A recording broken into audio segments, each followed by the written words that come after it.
Not at all. Well, hello everyone. It is I, the real Randy Chavez, and I am coming at you today with a OMI is my homie episode number 51. Shout out to my co-host Crypto Rain and Dr. Stuff. Everyone say hello, Daffy. Hello, Daffy. Commenting, liking, and subscribing is a free way to help support the channel. Y'all know what to do, and smash that like button.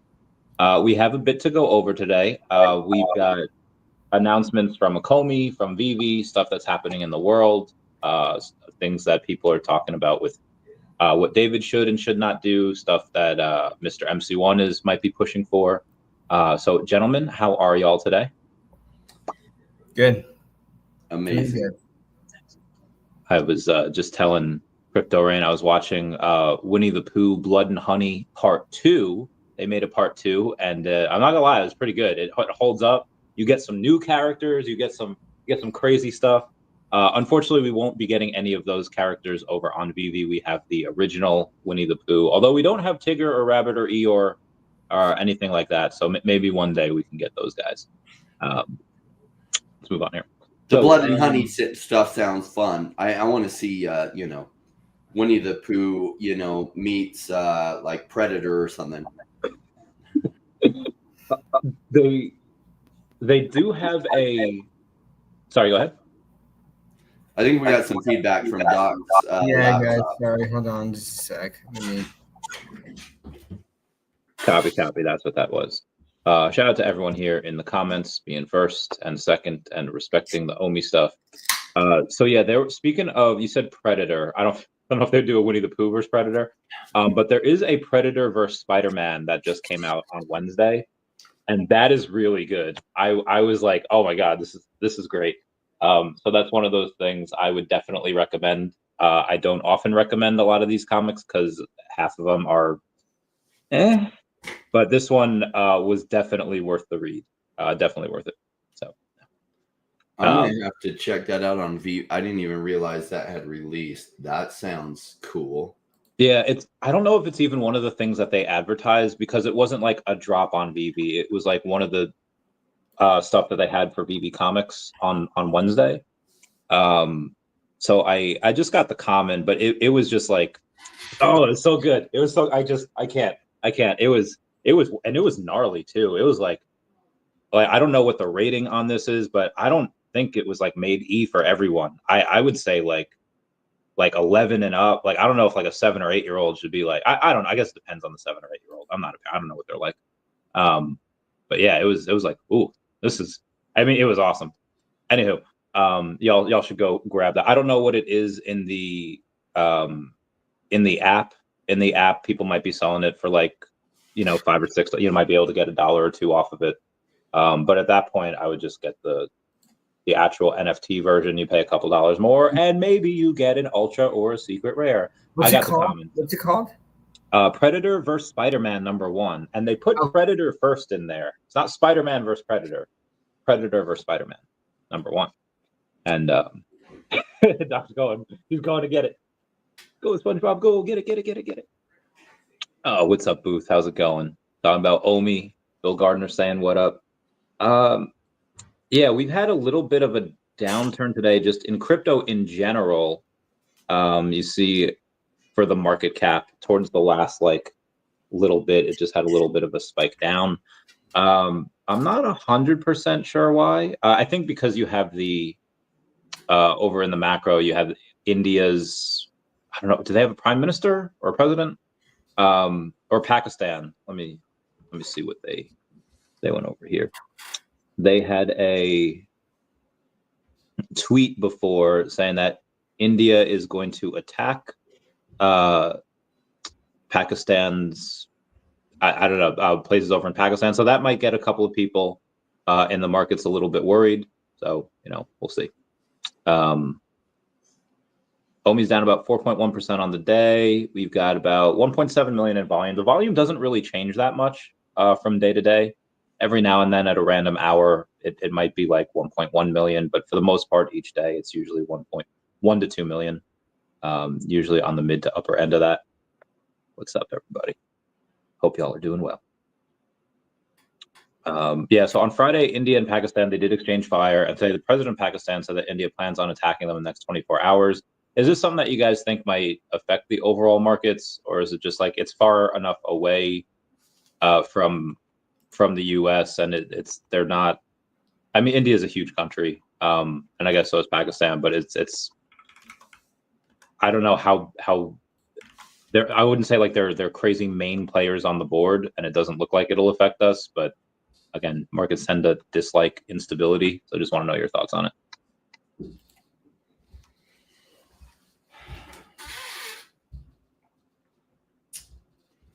Good question. Probably it will get resolved, right? Like it does impact the markets if it escalates, and things could. But under Donald Trump, like, people are scared of the U.S. and scared of the major superpower is a good thing. So if the U.S. gets involved and says, you guys better calm it down, it's highly likely to calm down. That's a good point. I can see that. I see that. Doc, while you were over there, did you just get the Predator vs. Spider-Man? I can't wait for you to read that. Yeah, oh, dude. Yeah. I was like, oh, actually, that really, like, I love it. Like, I like that. Yeah.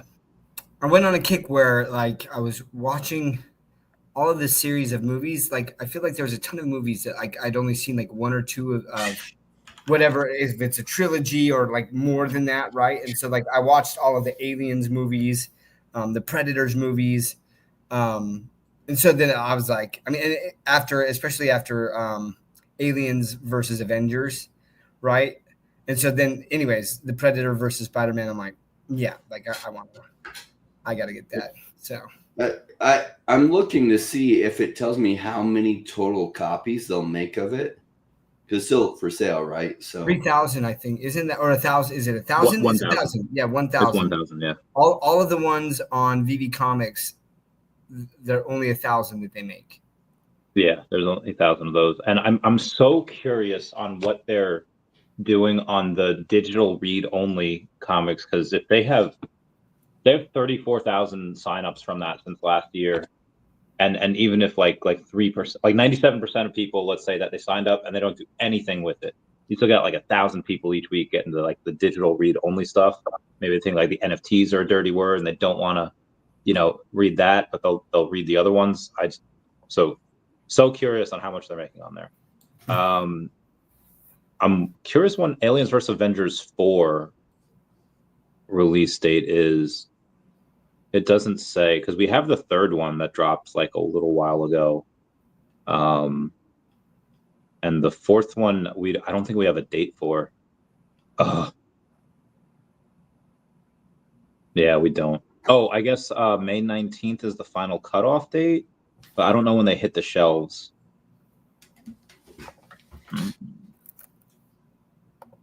Oh, well, we shall see. I'll keep y'all posted with that. So with so I do have an announcement that I'll officially announce on whenever May 4th is. That's Sunday. There is going to be something that Turtle Golf is sponsoring. I am going to be making the announcement with VeVe Magic. It is going to be pretty cool. So I'll tell you guys after, but tune in on Sunday. I don't mean to plug other stuff I'm on here, but he just reminded me of it. So yeah, now that we have the first partner statue bought by MetaV John, he had bought it for about $1,500, and I had a couple of people ask me why. And my thoughts on that were, yes, he could have gotten a normal partner statue for $1,200. We got massive feedback, Doc. I think it's from something feeding out somebody's speaker and then into the mic. Is that better? Yeah, that seems better. Yeah. So the people were asking why pay $1,500 something in OMI when you could pay just $1,200 something in gems, and I said, well, at that now I don't know if I would do that, but at the time there was no partner statue that had ever been bought with OMI, so this is the first one, and the first of anything usually tends to have a little bit of a multiple for it. So for that, I thought it was worth it. If you're just talking about the multiple for the first partner statue ever bought with OMI, it was historic. It was something that I really enjoyed. I don't know how much of a multiple that gets. I think that most people might appreciate it, but they won't pay for it. But I do think there's 5 or so people that will probably pay a premium for that. Not even just in the future, but right now, like from the people that are here, that'll appreciate it enough to pay a large multiple for it. And then in the future, when it pops off, I think is going to get a great number for it. But that's just my opinions. Do you guys think that, hey, why would you do that when you could just keep the OMI? Surely OMI is going to outperform. Do you guys see that historical significance, or am I kind of overvaluing that? I wouldn't have done it. No way. I wouldn't part with my OMI at anywhere near these prices, especially at a higher valuation. Hell no. But a lot of recency bias. People think OMI is just like has been doing nothing but going down. Why not part with it? And so like our emotions tell us to part with OMI at the wrong time. And if you listen to it, you'll be like, now probably the person who bought it, they knew they were paying premium and stuff, and they just wanted to see the transaction happen so it could benefit OMI in the future. So probably they had a long-term view. This will actually push it through that, like people will see this transaction, kind of like buying the first pizza with Bitcoin. And it's like, look, I bought pizza with Bitcoin. Later, they'll be like, man, that ended up being way more expensive than I ever could have realized. At the same point, it proved the value of it. So like, it's cool that they did that. That's my thought. What about you, Doc?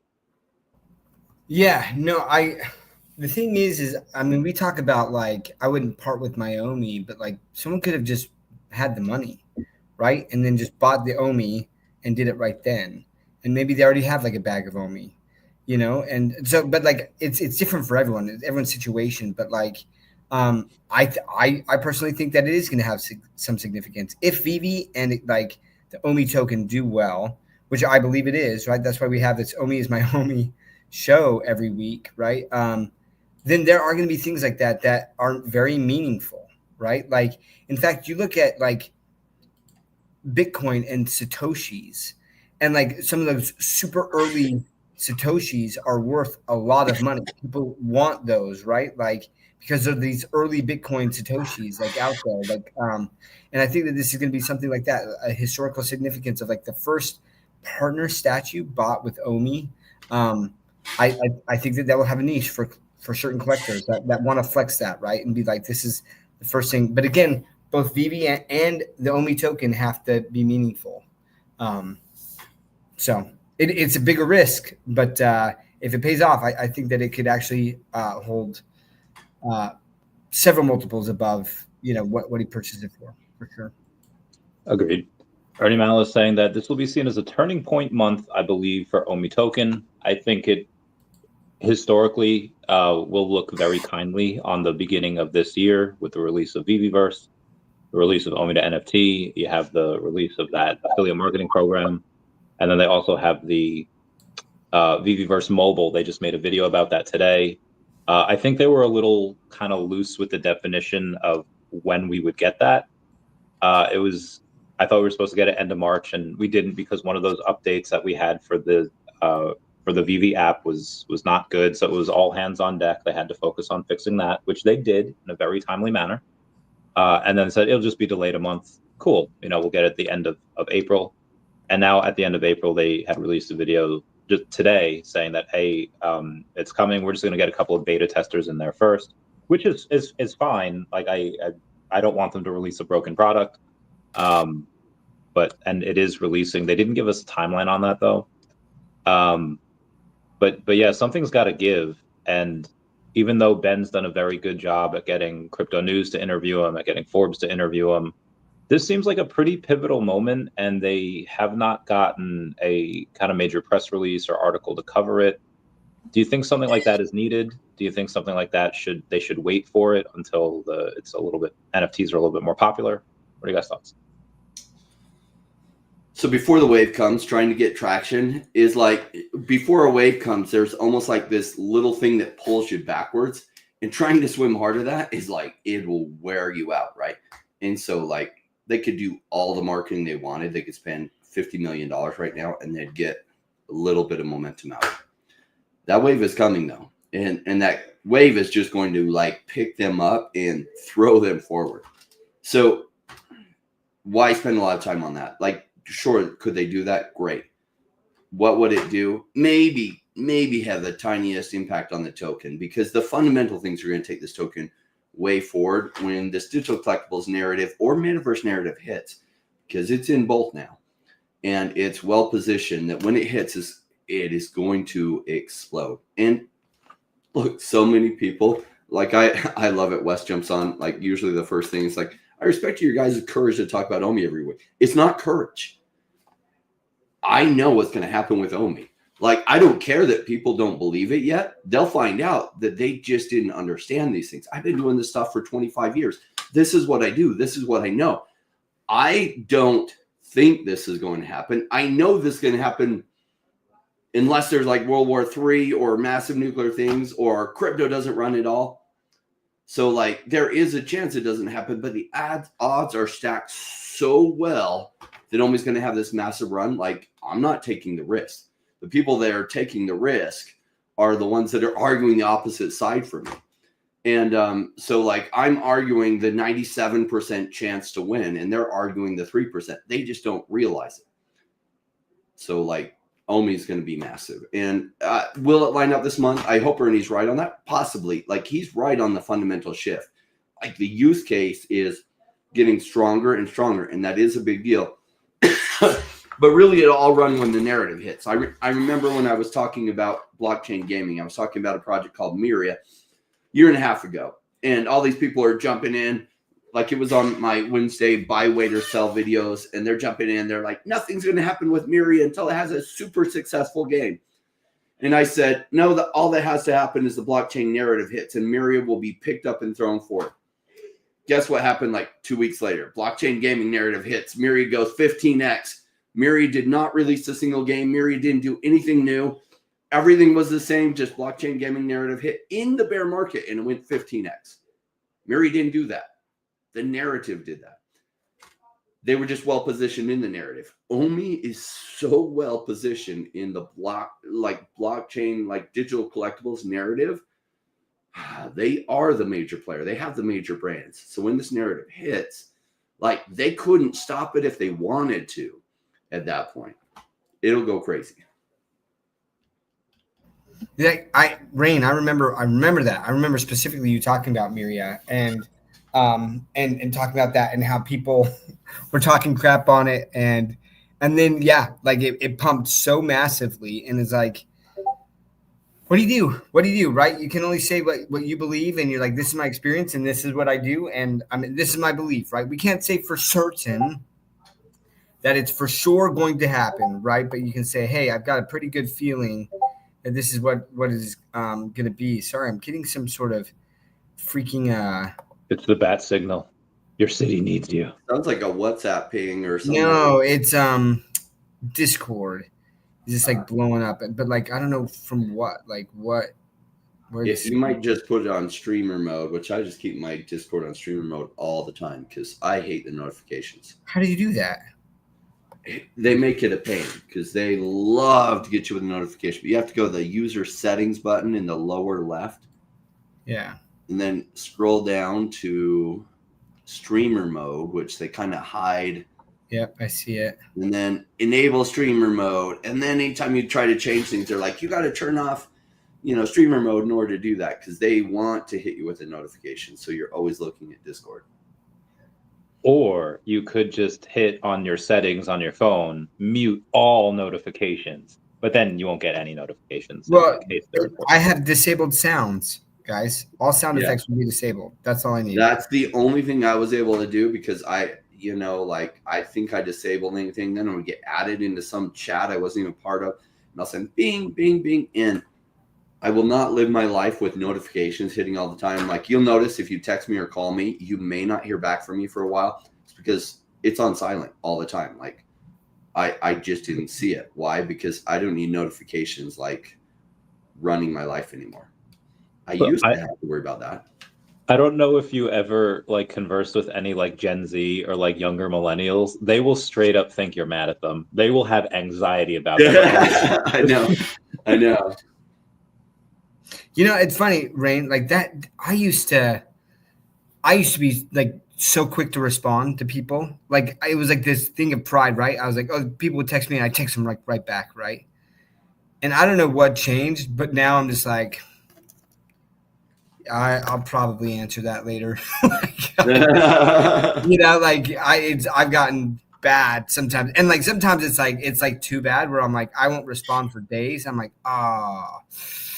and then I'm like at that point, like because it's someone I actually really care about, and I'm like I should have responded earlier. My bad. And then I respond and say that, but. Man, I was so high strung. Like when I would respond to everyone all the time, that's terrible. Like I wasn't setting boundaries. You know what I mean? Like I was putting everyone else right in their time ahead of my time, and that is definitely changing. That's definitely changing. Yeah, I feel like sometimes it's like not your fault. You'll be in the middle of responding, and then you'll get a phone call, and then the phone call takes you out of like your rhythm, and then you forget. Like you think you already responded.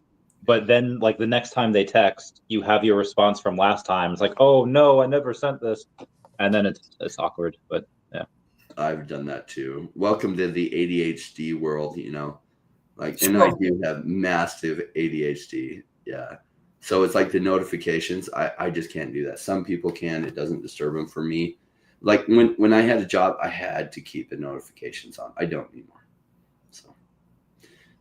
I set timers so that this show, like in some other important things, or when I have a meeting, I set a timer and that's it. Those are the only notifications I do. Yeah, I used to keep everything in my head, and then after a while, I was like, I can't do this anymore. And then I broke out now everything's in my calendar, and it looks like Michael J. Fox just went crazy in there. Speaking of, yeah, sometimes like I text her and I'll be like, "Hey, I need a good date and time for when you want to meet this person," and then he doesn't text me back. Like, oh man, you're definitely having fun in that other country you're in right now. Anyway, there was a interview that I did with Dr. Prophet the other day. It was kind of impromptu, and I had people asking where it was. So right now, it's the second half of a stream that I did the other day called The Last Seat number 7. I had like 90 minutes of that, and then Dr. Prophet came on like as soon as the girls went off, and then I just haven't separated it. I think I don't know if I can clip it or download it, but I have to do that. So that's there. Anywho, when we got to, we're talking about releasing a couple of things, such as articles and stuff. After you guys answered that got me thinking about what other things that they could do specifically for the OMI token. Now, obviously, Ben is CEO of VeVe, not a Comey. That is David, though. Trump announced the other day that you will get to have dinner with him if you are in the top 250 Trump token holders. Price skyrocketed, and I think people are going to keep it just in case he does it like every year or every half a year or quarter, whatever. I feel like this is something that might be beneficial. I don't know what the cost would be if David were to say, hey, the top 100 token holders or the top 50 can have dinner with me at a certain event. How would you guys feel about that? Yes. But knowing that it's going to take time away from David doing what he does best, which is talking with licensors and talking with the, say once a year at New York Comic Con. Smart idea. It's once a year commitment. There's some expense with it. The token will then do even better. It's going to do well anyway. That will augment it probably by a lot. Why? Because the community loves David Yu. He is so fucking cool. I don't know how much he appreciates swearing, but he is cool. Like, such a cool guy. I want to do you guys know what like cuteness aggression is? No. It's like when you see like a puppy or like kitten, and like I guess your body's like your mind isn't designed to like deal with things that cute, and it doesn't know what to do. So obviously you want to pick them up and pet them, but you kind of want to like squeeze them. And that's, I think, what Lenny does, where he's like petting the bunny too hard. So I feel like people have not cuteness aggression with David, but I feel like they, at least for me, I don't know, when I talked to him. He's like, yeah, I'm just checking out like this Star Wars book, and I wanna talk to him about the Star Wars book he's checking out. I want to talk to him about like the artwork that he has behind him and what he bought and what stuff is going on at Vagabond Games. And I know it's irresponsible for me to, because that would be taking away his time from other stuff. But yeah, I would try to do what I would need to do in order to get that, be in the top 100 holders for OMI.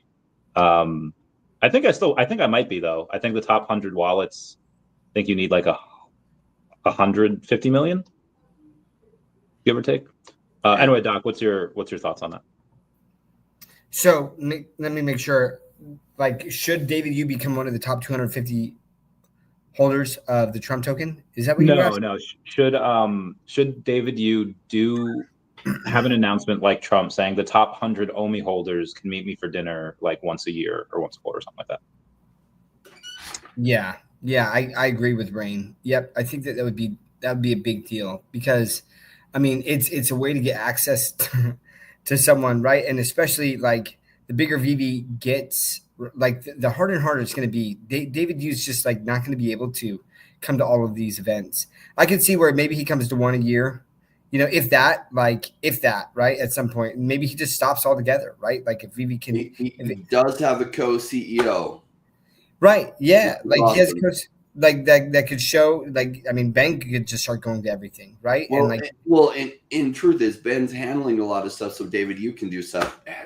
Part of what makes it so valuable is David's presence, because everyone, I mean, we love Ben Rose too. He's freaking cool. He's amazing. He's like a special guy he is in the collector's icon. And a lot of the collector world hasn't transitioned to digital yet. They will. And he's just so likable, and he really spearheaded this. Like him and Dan, like launching this in 2018, it was before its time. Like nobody was doing this kind of thing. And so like they created this movement. And so like part of what makes it so special is David Yu. I would love it. Like, sure, would I love to see Ben? Hell yeah. Like, I'm so glad as I got to know Ben. Like, they made an amazing hire there. He's so freaking good at this job. So, David Yu is like one of a kind, though. Like, part of the reason I believe so much in Comey is David Yu, because he's just so good. Like, he knows this space so well with collecting and what collectors love and want. And having someone with that kind of skill leading the company, just like sometimes companies get disconnected from what, their viewers want or what their audience really needs and stuff. But he's such a collector. He's like a bigger collector than any of us, being at the head of the company and being so like cool natured. He's just so unique. That's where so much of the value is. Yeah. Like I really do think too, though, like if he's already coming to New York Comic-Con, right? Like if that's something that he wants to do, because like he's gonna be out there and like talking with more licensors or artists, or like it's a way for him to meet that, to be like, okay, one of these, during one of those days, we're gonna have a dinner and the top, 100 holders or 50 holders or whatever, right, get to meet with me. That's big, man. And there are people who will pay for that access, right? So they'll buy the token just for that, right? And maybe it's like not only the top 100 like or 50 holders, but like you have to have held it for a certain amount of time, right? Because that way you can kind of take it out of circulation, so that people aren't just buying it right before New York Comic-Con and then selling it, like or it's like you got to have this top holder, and then to meet with me you've got to burn a certain amount of OMI. So you've got to be a top holder and burn some OMI. Ray doesn't like that so much. I'm just throwing out different ideas. I'm just throwing out. Listen, like, I mean, there's some people who are just like, they don't like, if they want the access, they'll pay for it, right? Like whatever that means. Yeah, and sometimes people, they'll pay and they don't even get that. Like I remember when Biden was president, it would cost like $30,000 a plate at a fundraiser for him, and you're not guaranteed a minute with him. Like sometimes you can if he had the right combination of meds that day and he was good, but other times you'd get maybe a minute or two with Kamala, and that's it. Like you pay that much money for a crappy dinner, and you don't even get like that. That is diabolical. So yeah, people would definitely pay to, and obviously David's not president of the U.S., but he's definitely in charge of our bags as CEO of a Comey.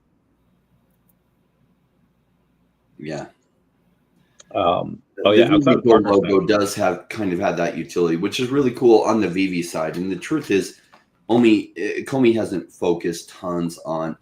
They've been putting the utility together, and there were some regulatory, let's just say, interference reasons they couldn't focus on it too much. I think those regulatory hurdles are clearing. It's not 100% clear yet, but it's clearing, and it's definitely not so crypto antagonistic like it was. And that's great. And I think you're already seeing VeVe support OMI much more. And I hope they go further in OMI, like, this show. Like, I don't even think David Yu knows who I am, really. And because, like, I'm not even a master collector anymore. Why? Because I've thrown so much of my stuff into OMI because OMI's been more undervalued. I like buying cheap. And as much as VeVe collectibles are cheap, OMI is so much cheaper relative. So that's where my money goes. That's where I talk to my audience, because I believe in buying low. And when you get a chance to buy really, really, really low, that's what you do. So the VeVe collectibles are down. OMI is way, way, way, way down. Now, back in 2021, OMI was way, way up. What did I talk about? VeVe collectibles. Why? Because buy low, sell high. And so 2021, I was like, VeVe collectibles. Oh my gosh. Marvel Comics, #1. Are you crazy? Buy these. Todd McFarlane Batman on the store for 80 gems. Buy this. OMI, missed it, like, don't buy OMI. And then it's come down, and as it's continued to come down, it's like, oh, even better. Oh my gosh, it reached price, even better. But because I don't cover VeVe so much, it's like a lot of the VeVe team, I don't even think really knows who I am, which is fine. Later on, as OMI goes crazy, it's like, yeah. Like, Crypto Raid told me about OMI when it was like it's cheap as it is right now. And they're like, oh my gosh, I'm so glad I took the chance. It's like, yes, that. The undervalued thing, the massively punished in price thing. For me, buying super low is safe, not risky. Agreed.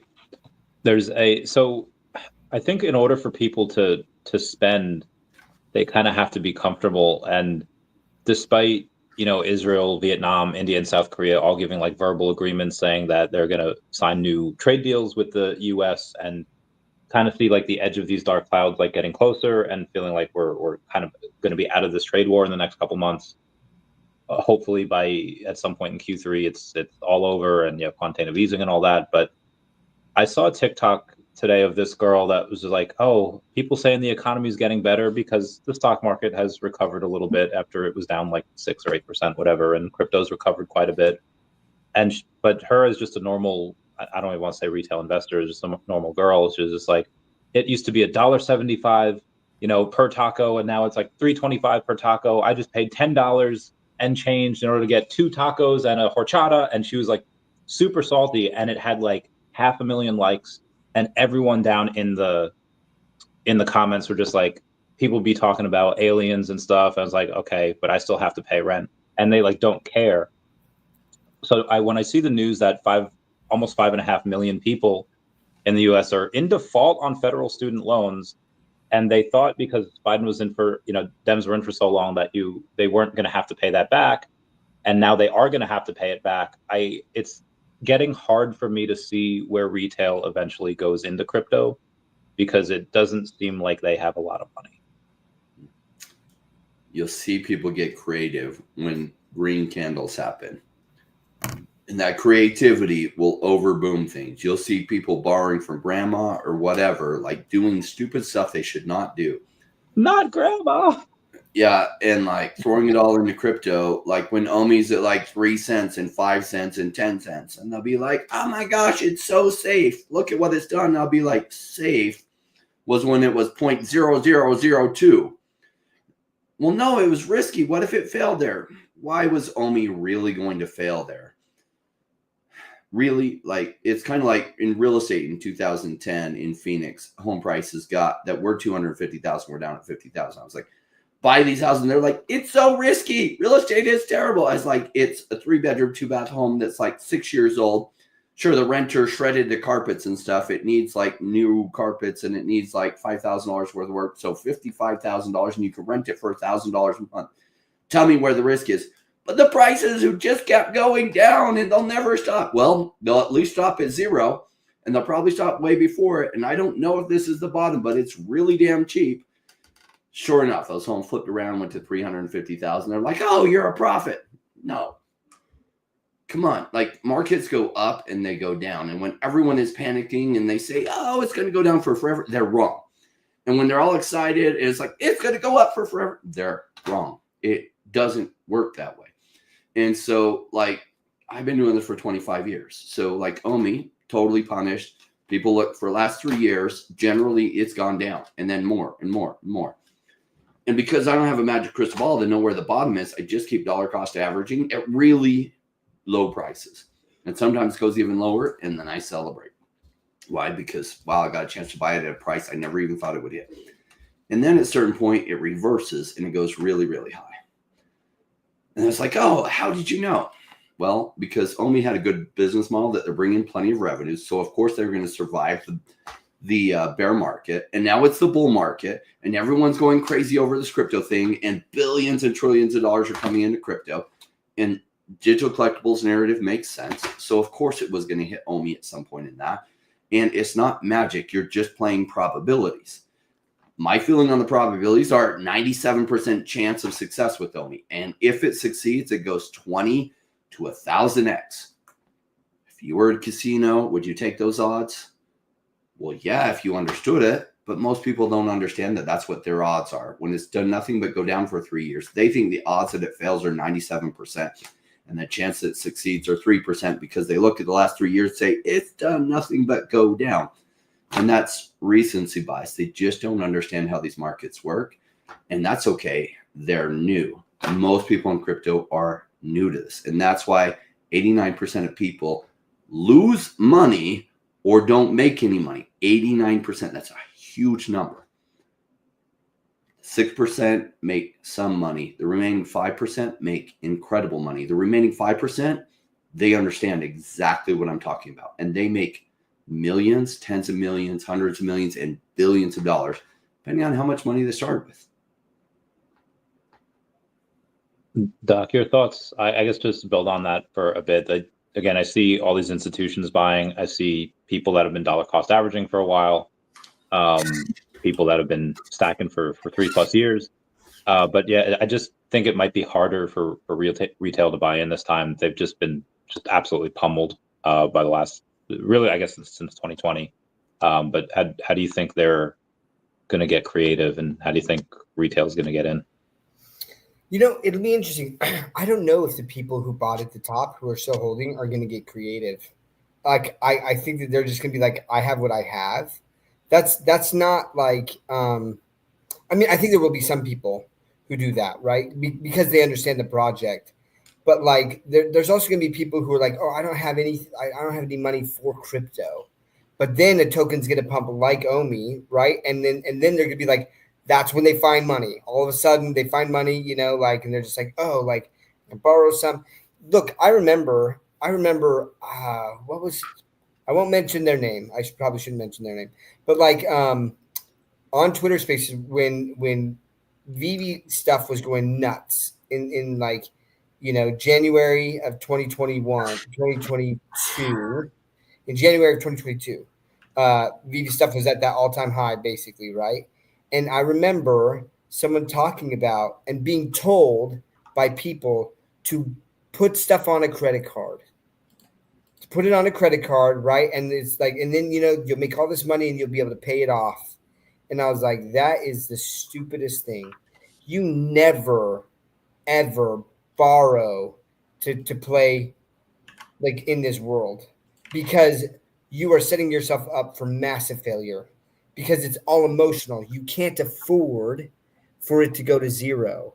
And the minute that you can't afford for something to go to zero, you're already like fighting a very, very big uphill battle to battle those emotions, right? Because then it drops and you're like, oh my gosh, it dropped. What am I going to do? What am I going to do? Is it going to go up? Oh, it dropped again. And then at some point you panic out, right? You panic out, and that's when it's at the bottom. Think about like the people who, think about this. Someone somehow was like, I'm buying OMI at like 008, right? And then it dropped, and then it dropped, and then it dropped, and they couldn't afford to, like, they sold out at some point, right? And then they're just not buying back in So that's one thing. But like, what happens is on the way up, as things are going up, people do that. Just like that example where it's like, hey, everything's crushing it, everyone's making money. You need to put it on a credit card. You'll be able to pay it off. That is what happened that created the freaking Great Depression, right? Is like you have this gilded age where everything, like what happened, like stock markets or stocks kept going up. Go ahead. So yeah, yes, and when you say Great Depression, you talking about in like the 1920s, or are you talking about like the housing depression crash in 07, 08? Because there's a couple Great schools of Depression. Okay, in the 30s. So yes, in the early 30s, what had happened is people started borrowing. Stocks were going up so much that people started getting loans to purchase stock, right? And then this is one of the reasons that all of these banks failed, is because the collateral were these stocks, right? And then people, but it was easy. It was easy in that they were just like, listen, stocks keep going up, and that's also kind of what happened in the Great Recession. It was, instead of stocks, it was real estate, right? But at least in the recession, you had FDIC insurance. Back then, you didn't have insurance, and so when these banks failed, right, like you just lost your money. So even the good borrowers and the good people who just had deposits there, they lost all of their money too. And that was like a big difference, right, between the Great Depression, the Great Recession. But what it was greed, the greed index, right, where people started seeing all of this stuff go up. Banks were saying real estate values never go down. They never go down. They're never going to go down. We're not losing any money on this. Look, the last 10 years, all of the done has gone up, and that's all they're going to continue to do. And what goes up must come down at some point. Like Rain said, these cycles, right? And so where I'm going with all this, like circling back to your original question, how are they going to find the money? The people, they find the money, just like they borrowed money to buy stocks. At some point, like they'll borrow money if they have to, and they'll buy in at the top, like or near the top, and then the risk is so much greater. Because here, listen, okay, you throw in $1,000 in OMI right now, right, and like you're getting a 5 million OMI, right? And it's just like, okay, like, and from here, if it goes up, great, but like if not, it was like $1,000, but like when you're buying $1,000 worth of OMI at 008, right? Like you're not getting near as much. And like, where is it? It's already gone up so much from there, right? That the chances that it's going to go as high or do as much increase as it already has is so low. And so that's where, like, Rain, we talk about these things, is you're buying low, and listen, it could go to zero. You have to be prepared for the fact that it could go to zero, but it's a calculated bet. You're doing the analysis and you're saying, listen, I've done the research on the team. I've done the research on the company. I believe that it can hit one of these narratives. Like all of these things have to align. And then you're saying, okay, I feel comfortable with this bet, as opposed to just FOMOing into something because price go up, right? So there's, I mean, I think he's referencing someone that took out a second mortgage for the house. And I also want to talk about that because it depends on the timeline in which you're talking about. If you're talking about somebody that, like in the 07, 08, like the housing collapse, you had people getting these houses that could not afford them and they did not deserve them, versus somebody going in and taking out a second mortgage, or a buddy of mine that had sold their house recently, has an extra, or had an extra 90K, chucked it into a lot of DEVVE, OMI, and a little bit of Definity, actually getting a little bit more Definity soon. And I don't think that they're wrong. And Ernie brought up, look at Apple at the beginning. You had one of like the most successful men that we know that we've had on this channel, Jeremy Padower, saying that he bought $20,000 worth of Apple in 2000, sold it for an $8,000 loss in 2002, and by 20 years later in 2022, that would have been worth 14 million. So yeah, on a short, 3-year time schedule, yeah, that was not a great move. But on a long enough timeline with a super successful, innovative company with great leadership, that would have been one of the best investments of a lifetime. So I do think that certain times borrowing can be very beneficial. Obviously, don't do something that you can't pay back, because then you can get into you could ruin your life, and you could ruin people around you's lives. So I understand that. Yeah. But with crypto's so volatile already, it's like borrowing money. The chances that it wrecks you are so high because of what? Doctor of Stuff was saying. So, for example, say it's the bear market and it's a perfect time to buy, or it feels like a perfect time to buy, and I borrow $10K from a credit card. Now I have to make payments on it. What's funny is it's already hard to be patient anyway. What happens when you watch that 10,000 go down to 4,000? You know what they do? They sell. Now they still have payments on the remaining 6,000. Because you don't know if you're actually buying at the bottom. You think you're buying low, and it just makes you have no ability to be patient. Because like on the bear market of 2018 through 2020, I looked like a horrible investor. Over that year, I squeezed my expenses down so much. I was living off of beans and rice and as cheap as I could. And I was making a good amount, and I put in $50,000 a year for 3 years. So I put in $150,000. In like November of 2020, that 150,000 was only 30,000. Imagine if I had borrowed 150,000, it was only 30,000. I'd be freaking out more than I already was. However, from that 30,000, it went 100x from the bottom. Okay, so I made 20x what I had put in, and I was still new to this. There was a lot of mistakes I was making that I don't make anymore. But amazing returns, the kind of returns you can't get anywhere else. And that was still chock full of mistakes. 65% of what I bought went under, and yet I still made 20x from what I put in and 100x from the bottom. Holy shit, where can you do that? But crypto. But had I borrowed that 150,000, I probably wouldn't have been able to have the patience. I would have sold it when it went to 30,000 because my wife would have made me, and I would have gotten absolutely devastatingly wrecked. So you have to buy, like, just increase your income as much as you can. You don't need to be listening to crypto 80 hours a week. Shoot, hopefully you're working your job 80 hours a week. Why? So you can increase your income, decrease your expenses. I still drive an inexpensive car. Why? 2 cycles to have complete life-changing wealth. You think you'll be wealthy with $3 million? Newsflash, if you live in the Philippines, you will be. Not in US, Canada, or Europe. It just starts to be, okay, that's not truly wealthy. And when you get there, you'll find out it's not as much money as you think it is. So you need to roll it again one more time and turn that into real wealth so that you can have passive income. And so you squeeze your expenses as little as possible until you're ready to have that better lifestyle, and increase your income and use that money. Don't borrow. You will not have the ability to be patient if you borrow. You won't.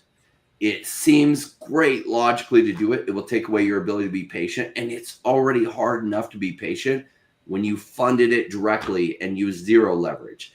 And that patience alone, that lack of patience, washes out so many people. You introduce leverage into that and you're screwed. Your chance of success are 0.01%. Well, look, the person who had that second mortgage sold out. They sold out of their OMI. Like at a loss. At a loss. Why? Because like couldn't afford it. Like they were like, I got to make moves. I got to find, and they started chasing the things that we're pumping and stuff, right? And like, look, I hope that like I think that person is an awesome person. Really like him a lot, right? But like, I told that person, I said, I think that's a terrible idea, and I do. And like, even if you can afford it, like, there's tiers, right? Getting like putting something on credit card debt with such a super high interest rate, like that is risky. If you can afford it, like, why not get a personal loan, right? At least that, right? The interest rate's a lot lower than that, right? And yeah, if you're going to get a second mortgage, it really has to be something that you're just like why? Yeah, like it's just, even for me, like that's a long-term commitment, man. If the second mortgage, that's a 30-year loan. And what happens is at some point you're going to want that money that you're not going to have because you're paying that back, unless you're like, listen, like, I believe in this company long-term. Like, I'm going to make this long-term bet, but like it's just too risky. Like, there's too much emotion. There's too many things that can go wrong there. So it's like you can only put in what you can afford to lose. To seriously say, listen, if it all goes to zero tomorrow, I'll be pissed. But it is what it is. I made that bet. I made the analysis, and I got to learn from it. And you just move on, right? But like, I don't don't lose sleep, man. I don't lose sleep over prices dropping. I really don't. I'm just like, it is what it is. I've done the analysis, and it's a waiting game, and we'll see, right? And like, but like, I believe that it's going to perform, and it's going to outperform a lot of the market.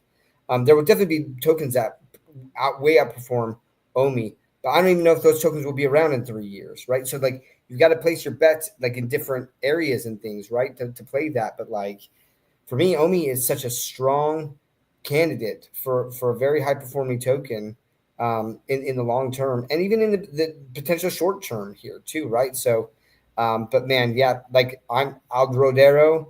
I think I said your name right, but like Aldrodero, yeah, Adrodero.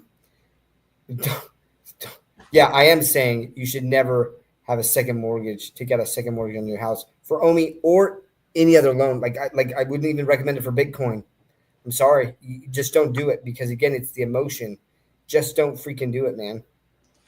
Yeah, if this is your second or third cycle and you have massive monthly income and you're borrowing against your home on a payment you know you can afford, and you can completely let go of if that goes to zero, oh well. Yes. You know how many people fall in that exception? Almost nobody.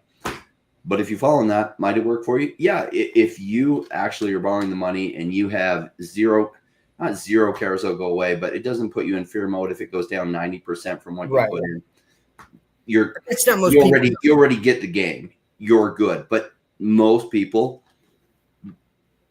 everyone does not fall in that category. And the problem is like, if I say, like, okay, so Rain just explained the exception, right? Yeah. There's people that are going to listen and they'll be like, I'm the exception. And they're so wrong. And they're not. And they're not. Like, the people who are the exception, they're already doing that. Like they understand money, right? Like, so like, that's why I just think, for me, like, it's so much more important to just say, like, look, most people, like, $1,000 is a lot of money for them. $5,000 is a lot of money for them, and sort of borrow that much, right? Like, it can wreck them. It can wreck them. You know what I mean? And so, yes, listen, if you've got 5 houses and you know, you're like, okay, well, I'm going to take a second mortgage out on one of these houses. Okay, it's a small percent of your net worth. You're not going to lose sleep over it. And that's the point, is that you can't have a sum, like whatever the amount is.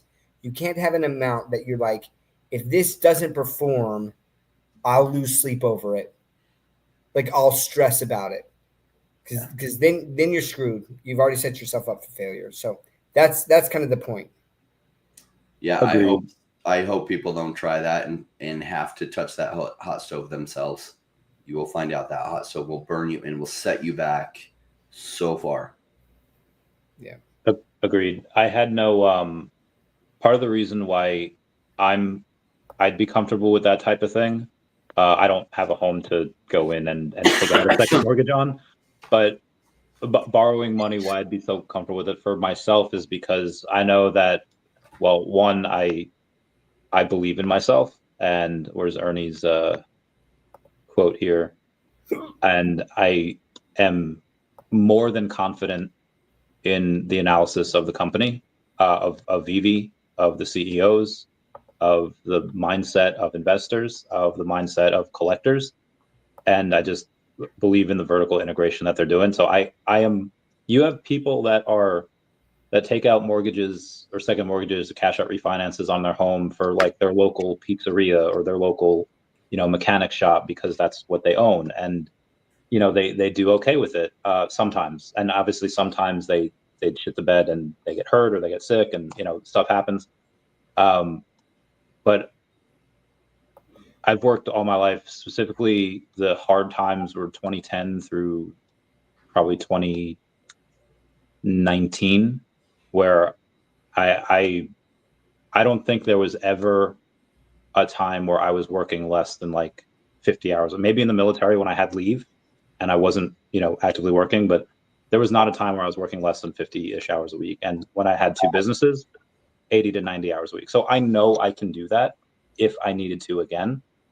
And a lot of people, which is say, oh yeah, like, if anything, I could just work. But a lot of people have never done that. A lot of people have never worked more than like 40 or 50 hours a week. And a lot of time, and a lot of times, and that, granted, that was in my 20s.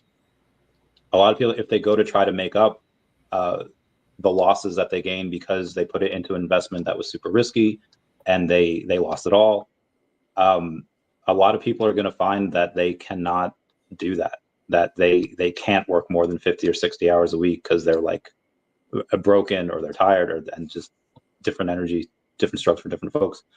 But also, and I feel like me especially, I romanticize that stuff because I've done it before.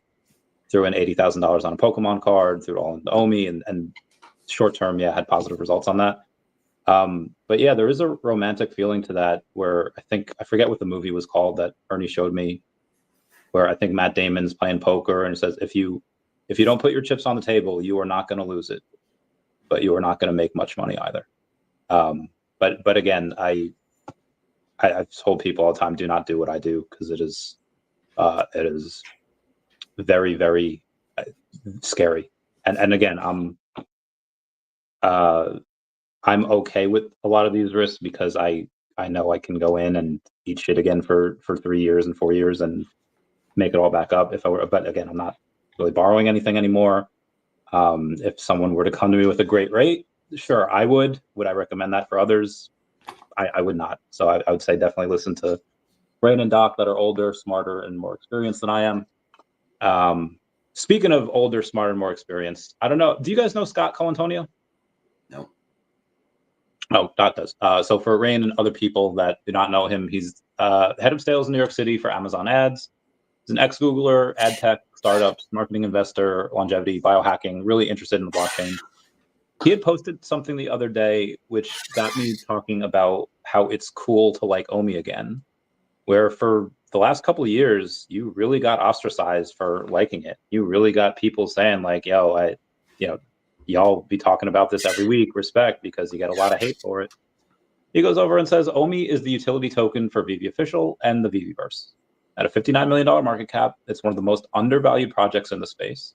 There's been incredibly bumpy road and plenty to be frustrated about along the way, but you can see that about most projects. All of their competitors have gone out of business, as an example. VeVe has IP from Disney, Marvel, Star Wars, Ubisoft, DC, Lamborghini, Star Trek, Coca-Cola, Maserati, and the list goes on. VeVe creates high-end 3D digital collectibles and sells them in their store.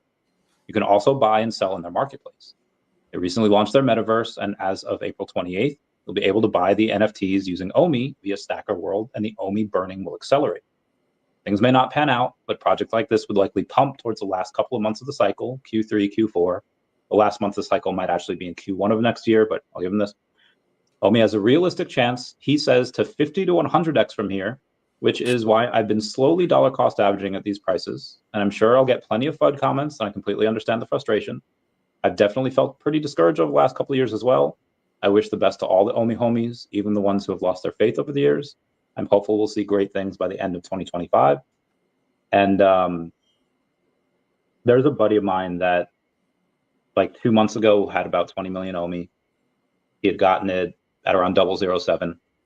Got frustrated, hadn't touched it. He hadn't touched it, he hadn't sold.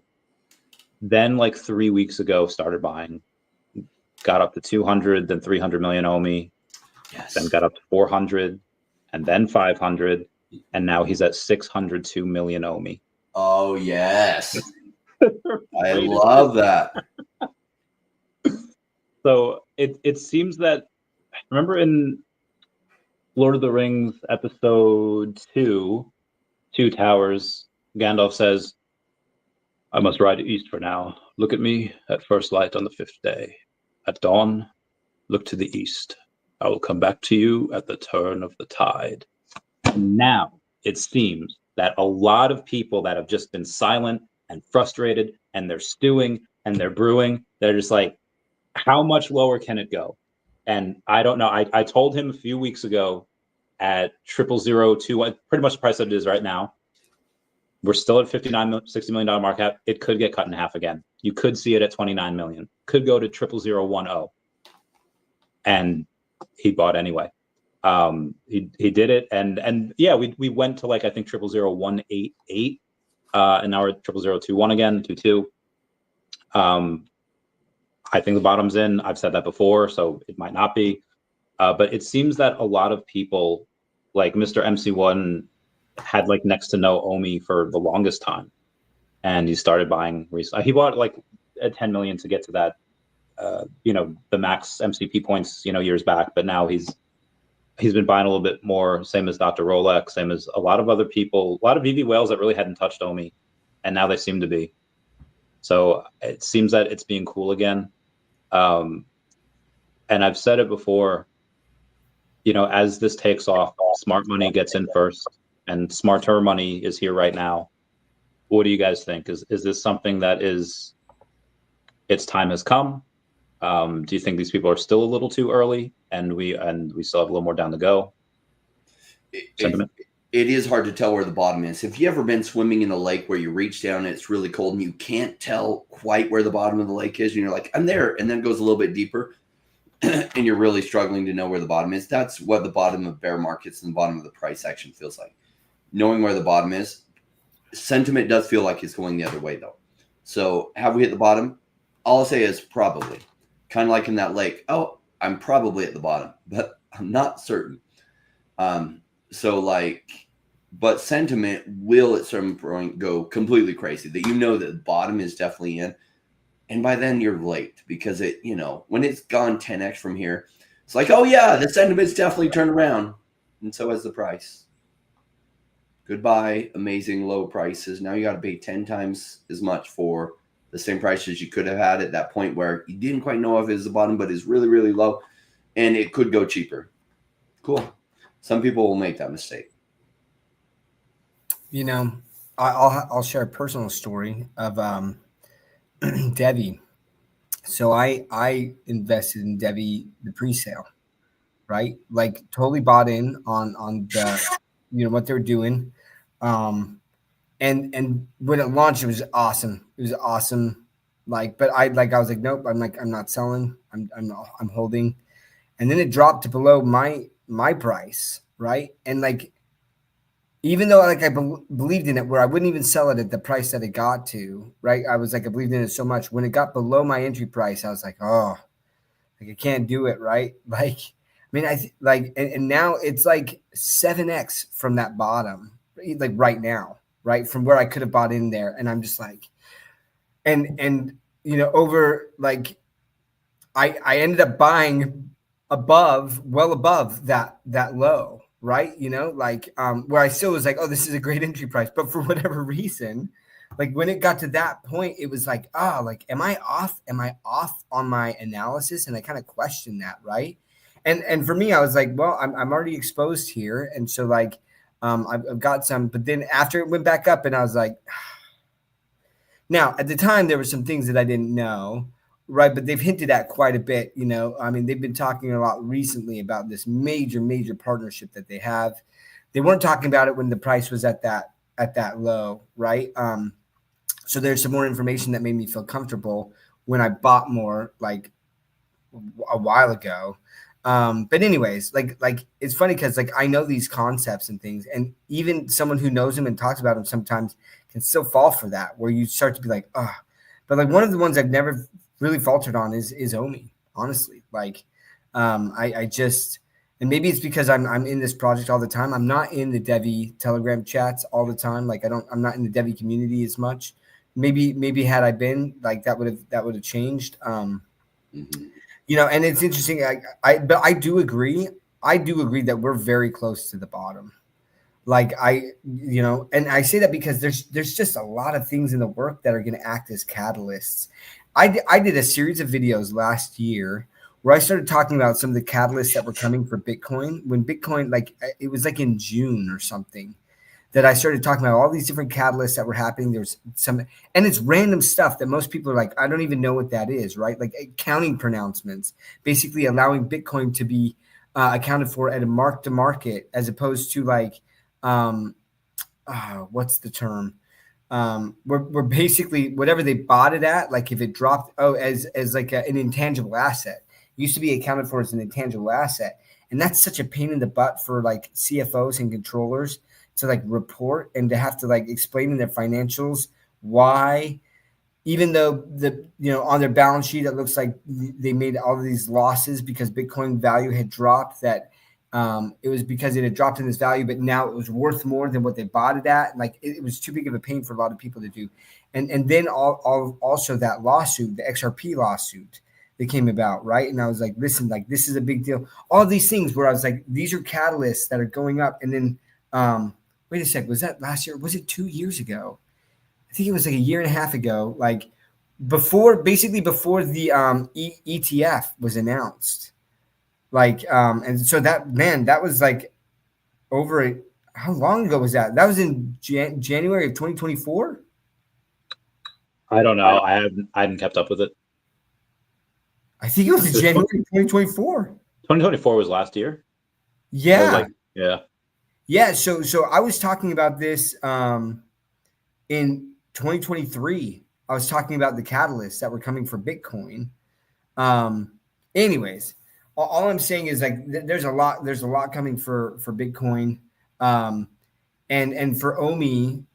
I guess not even just Bitcoin, it's crypto in general. Like there's a lot of things here as you have a president and an administration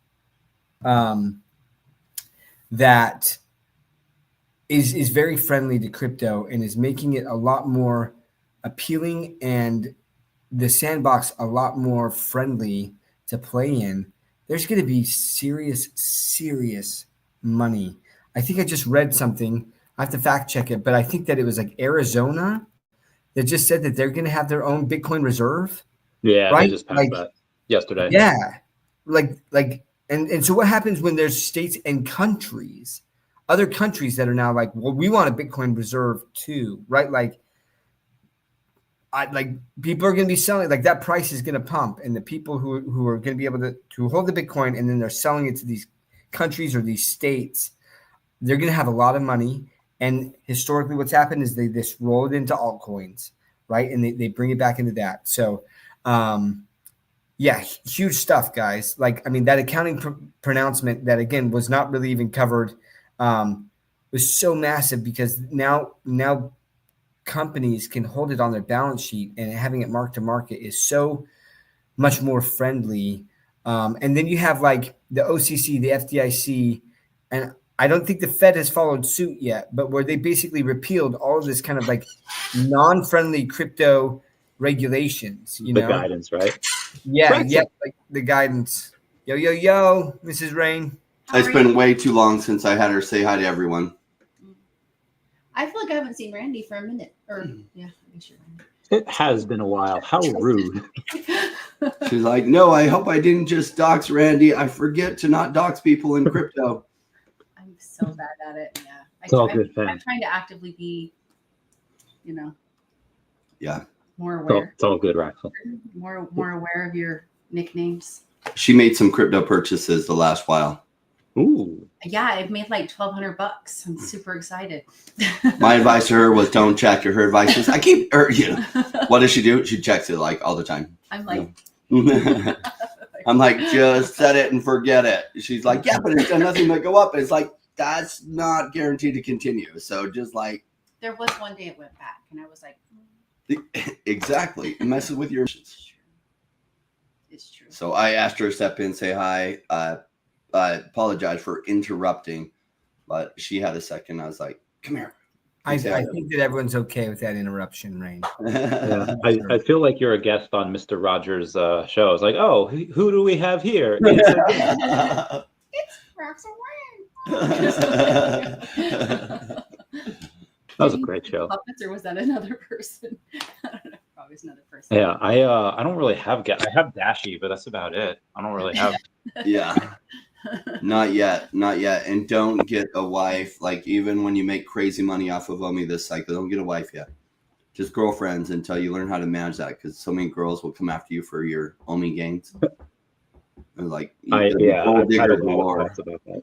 I did marry him from his house. So. She did marry me for my extreme wealth. At the time, I was worth negative 70,000 when I met her, and I had a house in a crazy neighborhood they called the War Zone. And, I figured I was single. So I bought a house for $20,000 from the wife of the drug dealer who was now in jail.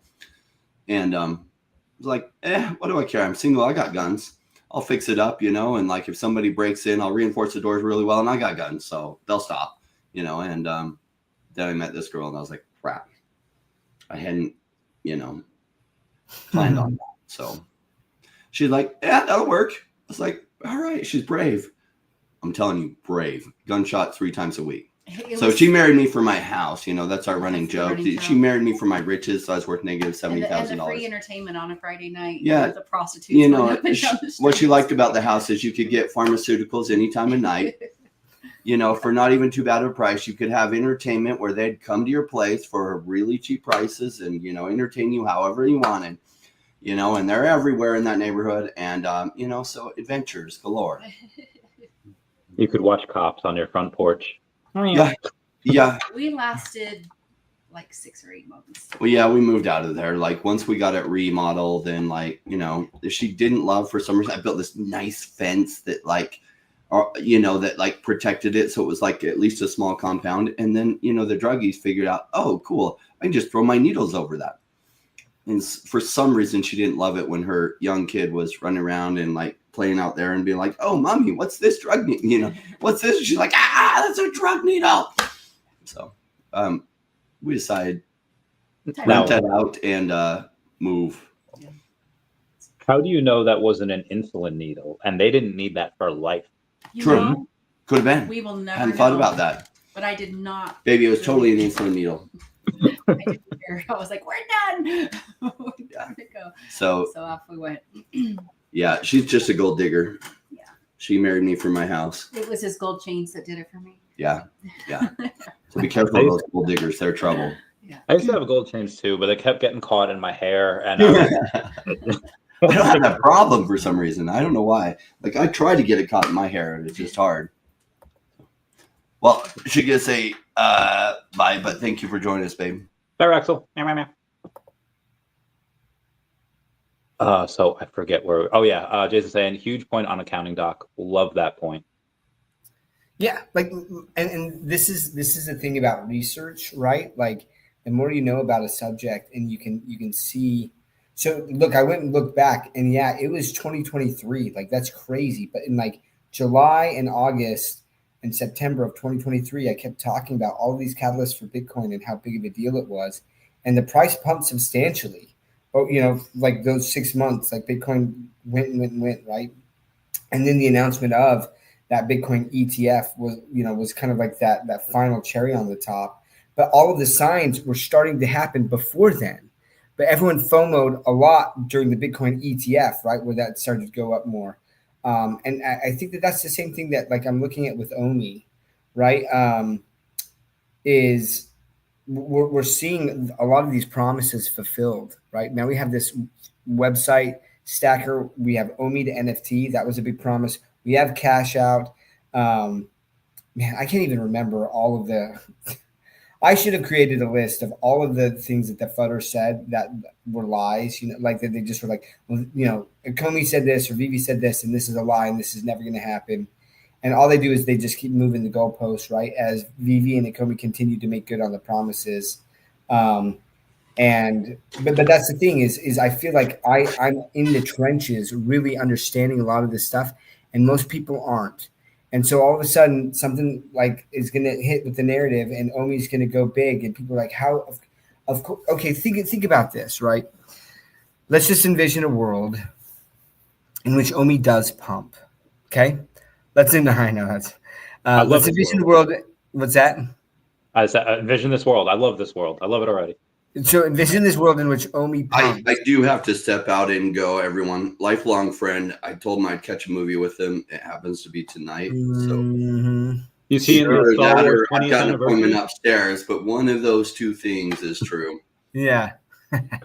All right, Rain, you go get that bread. See you, Rain. We'll see you Love later. you, Rain. I love you, babe. Bye. All right. So back to this world, guys. Imagine a world in which OMI does pump, right? You know what you're going to hear? You're going to hear this.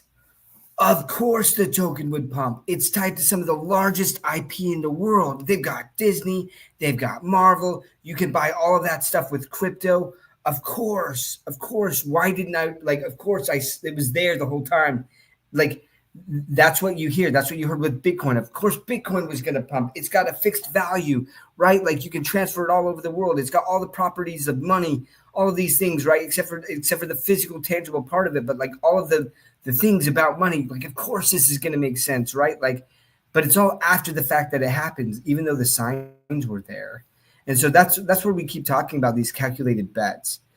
Could it go to zero? Yes, it could. But we're seeing so many other things here that the likelihood for me personally is so extremely low that it's like, why wouldn't I want to take that bet? Yeah, you gotta like risk money to make money, man. You honestly, like, I mean, we've been kind of talking about that with some of these comments, but like you said, you miss 100% of the shots that you don't take, right? So like, yep, like you're never going to make great money if you don't take risk. Like that's the bottom line. Even the stock market is risky, right? It's a lower risk in general, which is why there's lower returns. You know, but I look at, like, if you look back at that book, The Big Short, where I mean it's the true story, right, of these different people that just made a freaking killing off the Great Recession. And why? Is because they knew how to see the signs that were there. Everyone had free access to all of that information. Everyone did. And no one got it, right? Even the big smart people, because sometimes they get so blinded by things and they're like, well, this is the way things should work, or this is what's supposed to happen. And they're not looking, they're not doing the research. But the people who do the research and do the work, they see those things, and those are the people who benefit the most from it. So Great movie. I love how you quoted. Well, I know you quoted Wayne Gretzky with you miss 100% of shots that don't take, but you've seen The Office, right? This is one of my favorite sitcoms. So whenever I see that quote, I think of Michael Scott, because he like quotes that you miss 100% of the shots you don't take. So sometimes when people quote it, they quote Michael Scott and not Wayne Gretzky. And then obviously Michael Scott being in The Big Short. So love that. So talking about ETFs, so BlackRock has bought a total of 970.9 million worth of Bitcoin. You have US spot ETFs buying 33,500 Bitcoin this week, while only 3,100 were mined on average. So it seems that the supply shock is coming. You have MasterCard with 1.1 billion users launching a global stablecoin payment system supporting wallets and cards. I can go on forever about all of these people that are buying it. GameStop will be buying $6.5 billion worth of Bitcoin. Brazil's largest bank, ITAU, to fund new MicroStrategy copycat called Orange, and they will start with buying 200 million worth of Bitcoin. And this isn't like Brazil; it's a random company in Brazil. You have El Salvador that buys a Bitcoin every day. So I don't see how these don't eventually, create a giant squeeze. But speaking of risk, so me and a buddy of mine were having a conversation the other day about DEVVE, because he's got a fair amount, and saying like, I don't know if you heard of Ripple buying prime broker Hidden Road. You hear about that? No. So they bought Hidden Road at a $1.25 billion valuation, and they are kind of a competitor of DEVVE Markets. And it's not public what they were making, each month or each quarter or each year. But assuming it was like a 20x, of their earnings, let's say they were doing, 60 million per year, DEVVE will be making probably 12 to 15 million per year by the end of this year. And it seems that they will probably be bought at some point, or at least will get offers to be bought in the 9 figures, so in the hundreds of millions. And somebody asked, like, hey, is there a chance that when they get bought, what happens to the token? I was like, well, they can make a deal for the tokens, or they can buy the company and they can abandon the token. It seems to me that because DEVVE and Manu have a pretty large percentage of that, I don't think they would do that. But what are your thoughts on that type of risk? And I guess the same could technically happen for VeVe and OMI. You could have a Tesla or an Apple. Like I guarantee, like I'm telling you guys, VeVe got offers last time to get bought out. Obviously, they did not take any of that. They didn't even take the offer or any offer to sell like a piece of their company, like 10%. I don't think David and Dan do that this time. I think if they get an offer for somewhere in the 10 figures, I don't know if they say no this time, because they've been through hell. And you know what happens to the token. Now, obviously, I know David and Dan, and they're good. They're not going to screw everyone. And I know Manu, and I don't think he's going to screw anyone. But there's a greater than 0% chance that happens. And I just kind of want your thoughts on that type of risk, or what happens if towards the end of the year there's going to be people throwing billions and tens of billions of dollars everywhere. Want your ideas? Yeah. So here's something that here's a prediction for you guys. There's going to be a lot of acquisitions that happen where traditional finance companies are going to buy crypto companies, right? Just kind of like Nike bought Artifact during the NFT rush, right? You're going to see that with traditional finance companies buying crypto companies, buying these companies that make sense for whatever business that they're trying to get into and doing that. So there's going to be some pretty big acquisitions. That's prediction number one. Prediction number two is you really are going to see the price of Bitcoin pump. And again, like I already talked, like I said, you can go back and watch those videos in 2023, in June and July and August, where like I really start talking about all of these catalysts that are happening.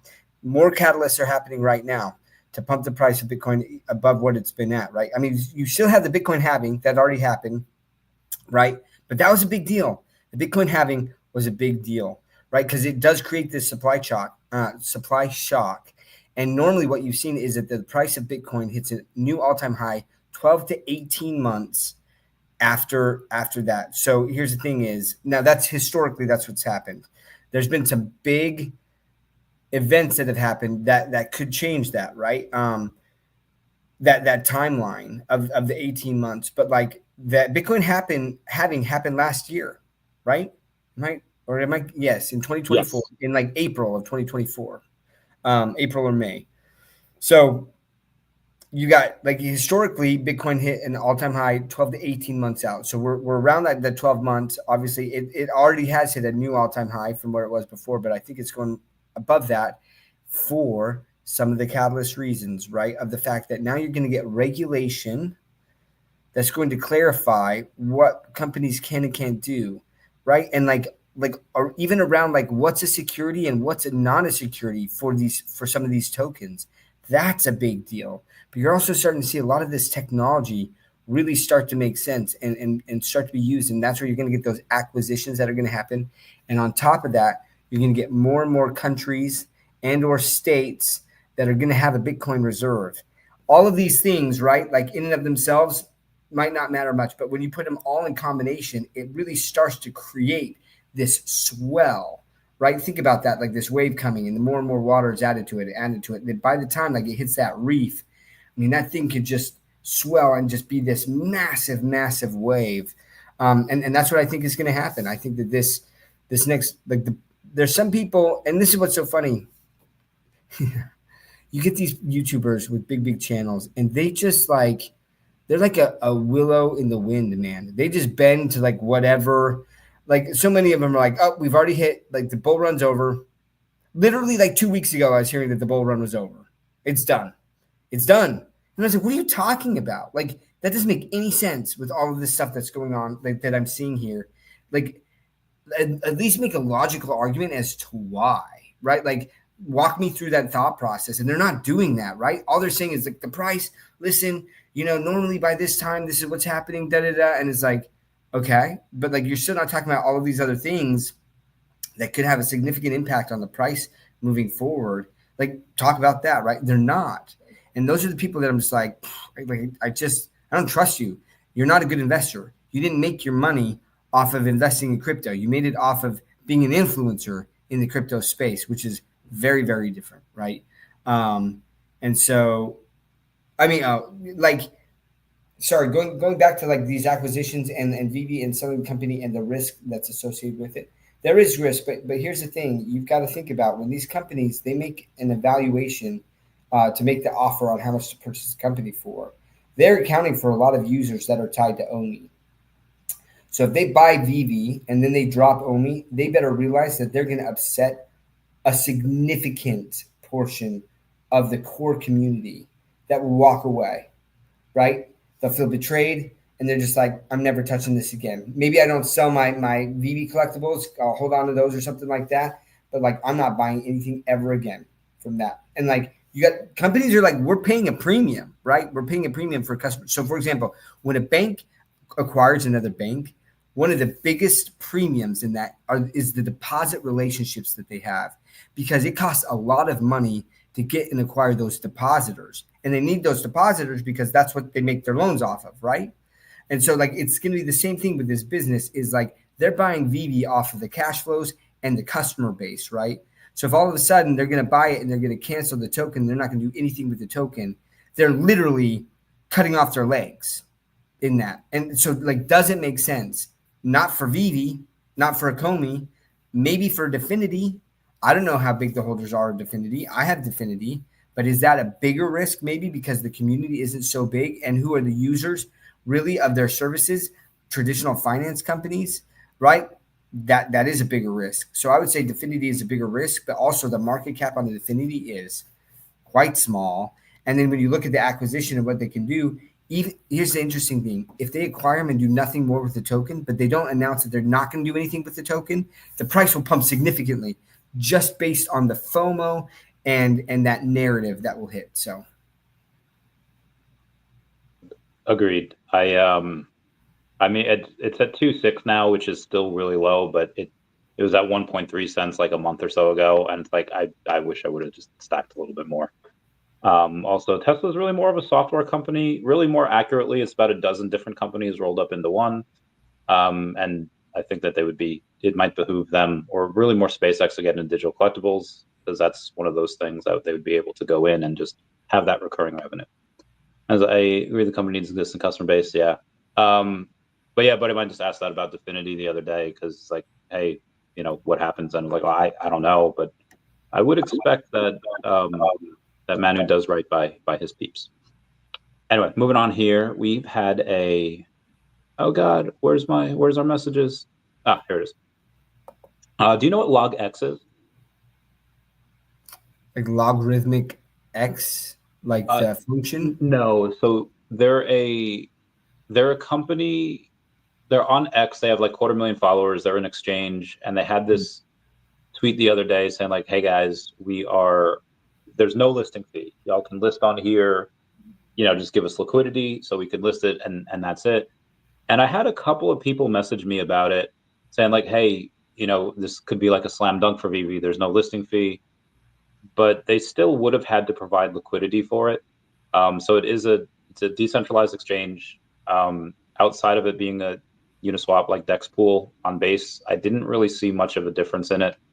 But then I did kind of get some pushback on people saying like, well, they have all this stuff. What are they waiting for? And even if they could go on and launch on, I think Aerodrome actually Renegade listed them, but they could go launch on LogX. They can go launch on a dozen different things like LogX, but it still costs them liquidity. It still costs them stuff. They want to have market makers. It still costs different things, especially a lot of time. And I don't see that many people using it. And I know we talked about it last week. When should they do like a Coinbase type thing? And we'd all agreed that it's better if they wait.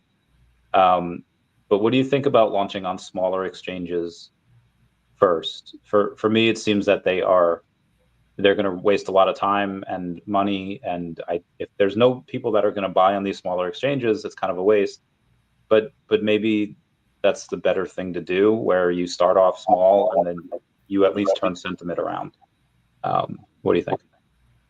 No, I don't think. Now, listen, if the narrative starts heating up, that's when you do the smaller exchanges, right? Like you don't do it now when there's not a lot of people paying attention. I mean, listen, Stacker, the OMI to NFT, that's one of the biggest things out there. You can buy Disney, Marvel, like all of these major IPs for crypto, for OMI. Like that's a big deal. Look at the OMI price. Like it's not going to have the effect right now that it needs to. Now, if like digital collecting NFTs were in the narrative right now, and then you did this, it would have a significant impact on the price, in my opinion, right? And so exchanges and things like when I've seen tokens do really, really well is when there's hype around the token and then they start building up these listings and exchanges. And they're like, oh, that's on this exchange and it's on this exchange. And because the eyes are on it, then people use those exchanges to do that, right? But like if the eyes aren't on it, it doesn't matter who you list it. They could list on KuCoin. KuCoin's a pretty big exchange. I don't think it would do much for the price of the token. It might pump a little bit, but it'd probably fall right back or just like a little bit above where it was before. And how much money would that have cost them? Now, listen, guys, here's another prediction. Mark my words. I think that with the advent of this pro-crypto narrative that the Trump administration has and like the friendly way that like things are being approached, I believe that OMI and DEVVE are going to start being a lot more active talking about the token. And I say that because I'm already starting to see signs, right? Didn't David, I don't know what video was he on. Wasn't he wearing an OMI, like an O hat, right? A red O hat. When's the last time that you saw David wearing an OMI hat? How long ago was that? It was 2 years ago when Ben interviewed him at Binance. 2 years. Why is he wearing it now? Why is he wearing it now? And he was in a Twitter space, right? And he started talking about the token. When's the last time, if ever, well, not if ever, but like the last time in the last several years, have you heard of DEVVE jumping into a Twitter space talking about the OMI token? I think that there's a big reason for it. And so I think that there is now going to be a push to start getting it out there more. We now have OMI to NFT, which is one of the biggest utilities. And I said this, you can go back and look, and I said one of the things that I think is going to have to happen before the team really starts talking about the token is they have to have the utility rolled out. This is one of the biggest utilities that this token offers, is to buy the majority of their IP, which will be all of it at some point. He just says that they've got to sign some more. It's just like documents that they need to sign, but like no one's saying, no, I don't want this to happen, right? So at some point, they're going to have 95 to 100% of all of their IP being able to be purchased with the OMI token. So I think that this year they're going to be ramping up. There's going to be a lot more talking. They're going to that NFT conference, and Stacker is going to be there. You think that they're like, why would Stacker be there unless they're going to be talking about something about OMI, right? And the use case of a Web3 marketplace, right? That Stacker is. Why would they be spending this money to go there? I just want you guys to start picking up those breadcrumbs that are going there, right? And like, listen, I love Randy, and Randy does a ton of speculation, right? Where sometimes it'll be so out there that I'm like, nah, bro, I don't see it, right? But this stuff for me, this is real stuff that I think people need to be paying attention to, and the people who pay attention to it, right? And this is just about the OMI token, but there's other tokens out there. You're paying attention. If you're watching DEVVE and you're listening to what they're talking about, and you're looking at like what some of these companies, right, that DEVVE could potentially be partnered with, that are all of a sudden being very, very proactive and reaching out and saying like, hey, we want to, like, here's our thoughts on some of this crypto regulation and where things should be going. And here's why. And you're like, oh, that's interesting. You're specifically talking about these things and saying this needs to be taken care of. And that's kind of like what DEVVE does. Again, like there's all of these breadcrumbs out there, guys. That's all I'm saying. So pay attention to those or listen to us. And at least take into consideration those breadcrumbs as you make decisions for yourself. Subscribe. Yeah, I agree. There's not really too much to add to that. Just David did start mentioning the token again like 2 months ago, maybe, but has only really talked about it like 5 or 6 times in those last couple months. But again, didn't mention it for years. Like for years, did not mention it. So, I mean, now you have. There's not much left that needs to happen. The ruling on the lawsuit, the trade war to end, rates to be cut. All of this is coming likely in the next few months. It's going to be a beast. Did you want to go in and what else did you want to talk about before we end it and talk off camera for a bit? Hey, for any of you guys, it's interesting. I made a tweet. I don't know if you guys have ever seen Comics and Cryptos, like the bounties that they have. They've got a couple bounties out there. One of them is for the one that just dropped today, right? Red Guardian. So that there's $1,000 bounty on Red Guardian that has not been pulled yet. So, but then there's another one for X-Men #2. you're okay. I was like, event, yeah. X-Men #2. X-Men #2. That was listed for OMI. It's There's not an auction. no there. You know what? I don't think Stacker has an auction option yet. Oh, is it on VeVe? It's on VeVe now. Oh. It is an auction on VeVe, and like I'm always interested, right? And I'm like, I haven't followed all of their bounties. I know that they claimed some, and that sometimes like people have outbid them because they've kind of set a floor for it. But I just checked, and that auction is there. Hey, John, no lying there, John. We just got to I'm deleting that comment because that was a lie. You can say funny stuff, but no lie. Sorry, keep going. You don't know. Oh, I didn't see. Now you Dingby. No, anyways, but that X-Men #2, 1963 is out there on auction, and Comics and Crypto literally put in the bid for the 2,000 gems. It's pretty cool to see, man. It's pretty cool to see, like, I don't know, like to see these people who believe in it so much that they're putting some serious money where their mouth is, right, on these things, and also like the value of special mint numbers, and what's interesting too is that Red Guardian also came out in 1963, right? So like if they get that too, if someone pulls that and they sell it, like I mean 1963 is a pretty crucial year, and I wonder how many mints they're going to get with that. But anyways. Anyone who's interested in special mint numbers, that's out there. Yeah, they did okay. So they had, let's see, 812, 1,063. So that is 1,196 plus. So it's 12. So they have 1,247 left out of the 2,000 that they had. So they did it. Let's say they kept about 300, 1,240. So they had, say they sold about 500. So they made about 5K on the drop, which is not a ton, but they just didn't have a lot of supply there, which is fine. So I might. How did you check that out? How do you check out the supply on something? So they go in, and if you just go on the latest drops and you click on it, it'll show like the latest edition or the total editions, which is 2,000. And then you scroll down and then you get to see how many are left. And then you scroll this way and it shows you how many. Add them up. Yeah. So it shows you how many are left for each one. So I might get, I minted a couple of the X-Men #2s. And I got a secret rare, which was really cool. So I think I sold that for like $70. And then I tried a little more just to get that mint. I didn't get it. Somebody else got it, obviously. But yeah, I like to gamble on this type of stuff. It's cool. And then at the end of the day, if you get a secret rare, maybe make a little money. I don't know if I'll gamble on this one. I will do a little bit of gambling tonight at 3 a.m. when they come out with Planet Death. So Planet Death is a... No, I'm not. Don't tell me about Planet Death. No, tell them about Planet Death. Okay.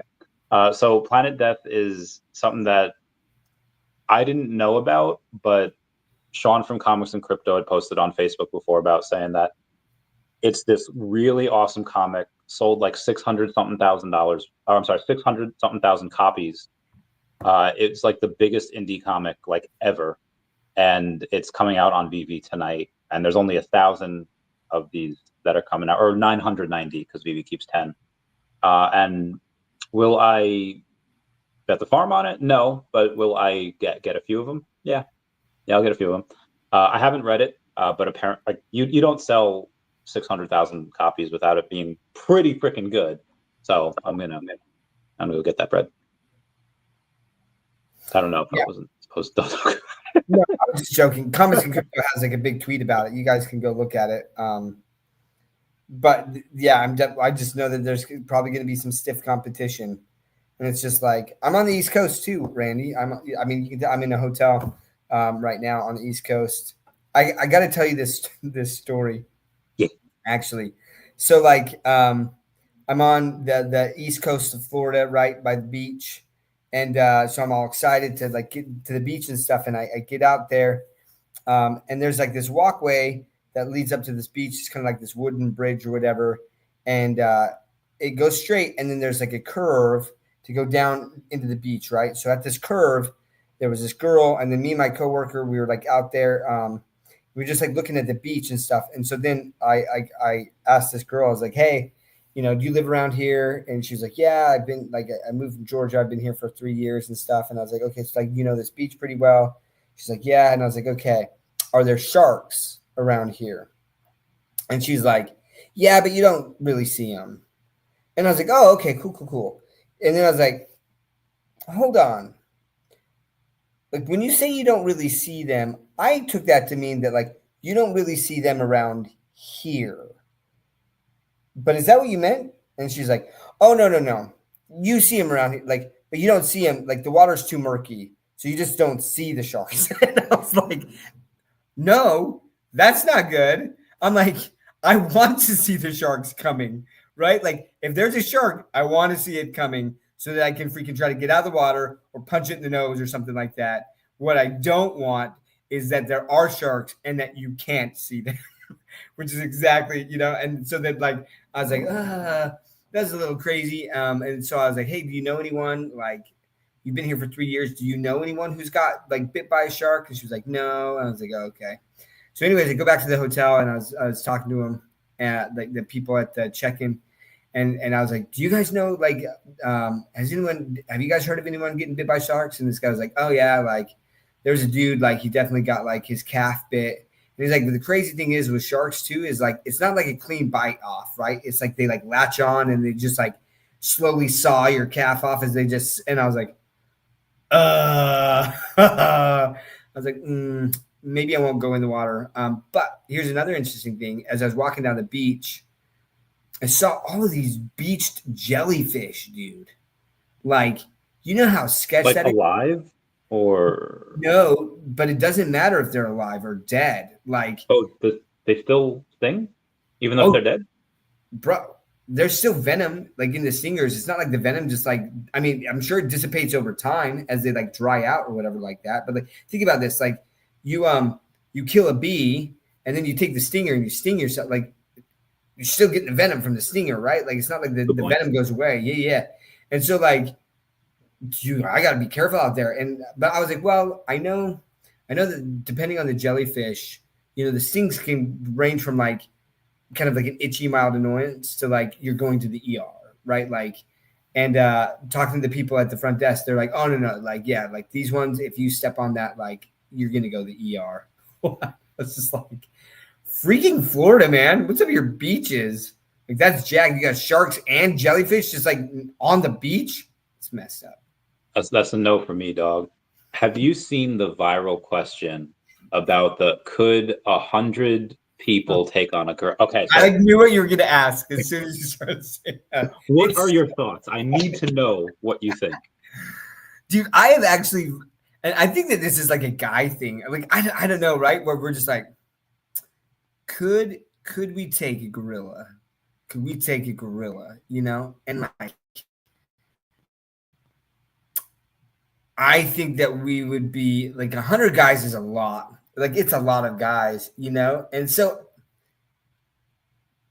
I would give it a percentage chance, probably around a 70% chance that they could take the gorilla. 70% chance, maybe 65% chance. Like, dude, gorillas are no freaking joke. And so, like, if the gorilla can run, right? Like, if the gorilla can kind of escape to where like you can't surround that gorilla, it's a 0% chance, man. 0% chance because they could take 10 guys at a time. You like the only chance is like you got to have that dude surrounded, right? And like you're just like poking eyes or doing something, right? Like just injuring it enough.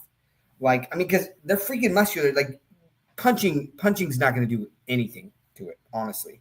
Like you got to get the eyes and get it injured there. But like if it's just like your bare hands, like unless you can surround that thing and just like it gets exhausted, you know, with the 100 guys that coming at it, like that's the only chance. But like if it can kind of escape or kind of like run around and stuff, no chance. I don't. So my blueprint on this is if we're getting like guys from like 18 to like 45, 50, then it's like, okay, we could do that. But if we're getting like 12-year-olds and 75-year-olds, that they're just done. But if a few of them are like punch, I know you said like a punch's not going to do it. Like maybe from like a normal like desk jockey Fortnite video game playing, someone that's like never done like a push up before, yeah, their punches aren't going to do anything. But if you get like some people that you don't even have to be like a super strong like lifter, if you can like throw a punch, and you get a decent amount of guys doing that, and like I get it. Gorillas, I don't think can punch real hard, but they can legit pull down a thick branch of a tree like it's nothing. So they could probably rip your arms off. Not probably, Randy. They will legit rip the arms off the strongest man in the world. Like, yeah. Okay. So they'll do that, and they'll do that pretty easily. Yes. But I don't know, and I don't know if we're allowed like sticks or anything, or if we're in just a large that plane. Changes. If we've got weapons, that changes everything. But if it's just like 100 men, no weapons, like, and yes, like, so Big A says 100 men win. Gorilla has strength but doesn't have stamina. Like, that's men true. don't have a lot of stamina either, though. Like I mean, no, okay. He's saying to fight for hours. Think about this, though, right? How long are these UFC fights? How many rounds of how many minutes? The championship ones are 5-minute rounds, and that is with breaks. So I'll say this, that most newer guys that I've trained in boxing cannot hit the bag for 3 minutes. Like they can barely hit the bag for like 30 seconds before they're winded. So I get that. Right. But maybe I'm just romanticizing like that. What's that called? The abominable human spirit, or the indomitable human spirit, where they just I don't know if you've seen those videos. Yeah. Not abs, not abdominal. The stomach spirit of men. The stomach spirit of men. It's undefeatable. Have you seen those videos though? It's like you have these, and there's people that are better than me, but say like picture you're like a freaking saber-toothed tiger 200,000 years ago, and you just or you're a mammoth, and you weigh a ton, and you see these little tiny specks of you, and you just jack one of them because you can. You're not even hungry. You just want to show, like, they're in your hunting space, and you just dominate one. You rip them to shreds in front of them, and then like a few weeks later, you see them again, and like, what are they doing? Wait, do they have a fur of one of me on them? How the heck did they get? It must have been an old guy. It must have been an old person. And then they have these little weird sticks, and like, what are they going to do with sticks? And they throw them at you, and no other animal in the entire human, like even chimps, they can't throw anything, right? They're horrible at it. And they throw, and one hits you, and it's like, oh my, that cut me. Like, they hit me from over there. And they're like, I don't know what this is. I don't know what type of weird magic. So I'm going to run, because they're slow. They run like 15 miles an hour, and you could run like 40, and you run for like a half a mile, and then they're still behind you. Like, okay, I'm gonna just run so fast, and then they're still behind you. And it's like, what are these freaking things? They're bipedal. They're on 2 feet, and then you're running to the point of exhaustion. You're breathing out. You're not breathing in. And these things are still coming at you. You have ran for hours, for miles. And what they're doing is they're wearing you down until you're at the point of exhaustion. You can't even lift a paw to defend yourself. They are just jabbing you and poking you, and they start eating you, right? Like, you're not even dead yet. And I don't think they'd probably cook them at that point. But I don't know. I just have this real romanticism for that indomitable human spirit, and what they just, I don't know. You ever see like the original like Predator Carl Weathers got an arm chopped off, and he's still going at him. He's still going out with one arm just done. And I just that will and want to just die bleeding on the battlefield. I don't know. I want that so bad. So here's the difference though, right? And what, like, I get that, and I'll tell you what, man, human beings are capable of some incredible things. Like you hear about these stories about Navy SEALs, right? And basically they're shot and they're just holding their ground and just taking out tons of bad guys, right? But let me tell you another story, right? And this is where it matters, right? So although like it would very much depend, like, what's the incentive, right, for these 100 men to live and say that they were the ones who took out this gorilla? What's the incentive? Because the fight for the gorilla is its life. Now, I understand that these men are also like, hey, like, and I think it would be different if it was like, okay, gladiator, right? There's 100 gladiator men and they're stuck in there with gorilla, and it's like, you know, if you survive, you get to live, and you're forced into that. That's a different scenario than, hey, here's this challenge. Can you 100 men be tough and take out this gorilla, right? Like, because basically, like in the gladiator scenario, like you're going to die, where these guys are like, I can run away, right? And this is the story I'm going to tell you. This is awesome. So one of my most favorite historical characters of all time is William Wallace, right? And Braveheart does a pretty good job. It does a pretty good job. The movie does a pretty good job of it. But literally, this guy was insane. So here's this story that's not told in Braveheart. So William Wallace did a lot of guerrilla warfare, right? Because at the time, like, the English army was the most feared army in the world, right? Highly trained, highly armored, all these things.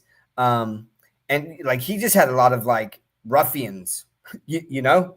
Like, I mean, sure, they kind of knew how to fight, but like a lot of his tactics were his guerrilla warfare, right? Where he would surprise these larger armies and stuff.